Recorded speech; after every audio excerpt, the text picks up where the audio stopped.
Hi friends!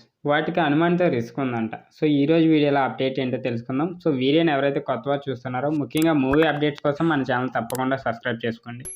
ఇక టాపిక్‌లోకి వెళ్ళిపోతే ఈసారి సంక్రాంతికి 3 పెద్ద హీరోల సినిమాలు రిలీజ్ అవుతుంటే ఒక చిన్న హీరో చిత్రం కూడా రేస్‌లో నిలిచింది. అదే 'హనుమాన్'.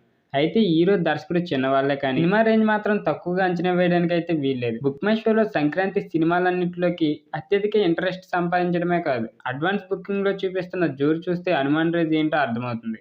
జనవరి 12న రిలీజ్ అవుతున్న ఈ చిత్రానికి ముందే రోజే ప్రీపెయిడ్ ప్రీమియర్స్ వేస్తుండగా ఆ రోజుకి పెట్టిన సోల్డ్ అవుట్ అయితే అయిపోతున్నాయి. దీంతో 'హనుమాన్' చిత్రాన్ని ఎంత మాత్రం తక్కువ అంచనా వేయడానికైతే వీల్లేదని అందరికీ అర్థమవుతుంది. గుంటూరు కారం కథ వేరు కాబట్టి దానికి 'హనుమాన్' నుంచి పెద్దగా ముప్పు లేకపోవచ్చు. కానీ మిగతా 2 చిత్రాలకు మాత్రం ఈ సినిమా నుంచి ప్రమాదం పొంచుంది. సంక్రాంతి సినిమాలో ప్రేక్షకుల వైపు నుంచి ఫస్ట్ ప్రయారిటీ గుంటూరు కారంకే ఉందనడంలో అయితే సందేహం లేదు. ఆ చిత్రానికి 2 తెలుగు రాష్ట్రాల్లో మేజర్ స్క్రీన్లు అయితే దక్కాయి. ముఖ్యంగా తొలి రోజు ఏపీ, తెలంగాణలోని 90% పైగా థియేటర్లలో ఈ సినిమా ఆడబోతుంది కాబట్టి ఓపెనింగ్స్ భారీగా వస్తాయి. తర్వాత 2 రోజుల్లో ఉన్న థియేటర్లో బాగా ఆడితే చాలు సినిమా లాభాల బాట పడుతుంది.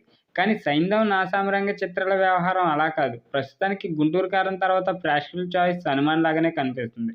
ఈ సినిమాకి మంచి టాక్ వస్తే ఆ ప్రభావం సైంధవ్, నాసామిరంగ చిత్రాల మీద అయితే ఖచ్చితంగా పడుతుంది.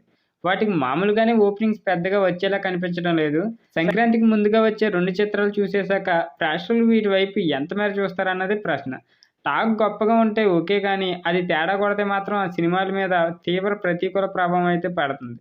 సో, చూద్దాం ఏం జరగబోతుందో. మీరు ఏ మూవీకి వెళ్తున్నారో కింద కామెంట్ రూపంలో తెలియజేయండి. వీడియో నచ్చితే తప్పకుండా లైక్ చేయండి. ఇలాంటి మూవీ అప్డేట్స్ కోసం మన ఛానల్ తప్పకుండా సబ్స్క్రైబ్ చేసుకోండి.